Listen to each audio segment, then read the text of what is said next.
We begin tonight with a push to make going out in Boston safer. Good evening, I'm Caroline Goggin. And I'm Mike Montecalvo. New regulations in Massachusetts' capital city come in the wake of a young woman's tragic murder. It's a story we've been tracking for months. A Providence man has been charged in connection to the 23-year-old's death.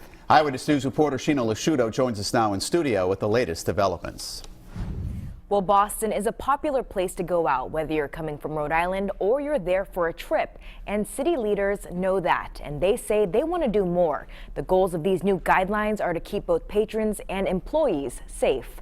What investigators revealed about Jazzy Correa's disappearance and death in February shocked the region. Authorities say the 23-year-old was kidnapped after being at a Boston nightclub. Her body was later found in the back of a car in Delaware. The suspect, Lewis Coleman, lived in Providence. One tragedy is just too much. That was one of the cases that prompted city leaders to take a closer look at nightlife safety, leading them to create new guidelines for clubs and bars in Boston, outlining best practices for the industry. There's a certain standard for people who are IDing people at the door and making sure that no one gets unruly inside. Having people trained in that so that we're not having situations where patrons get into an argument and they're being thrown out the back door. The guide has a number of recommendations, like adding more security cameras and giving more training to employees. At least one bar owner in Boston says his staff is already taking extra steps.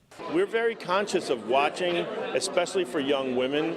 We're watching for people who might be alone or who might be at risk. Boston's police commissioner says this process also improves communication between the businesses and police because all parties agree safety is the #1 priority. This is about working in partnership, learning from whatever happened in the past and moving on forward in the future. That includes technology.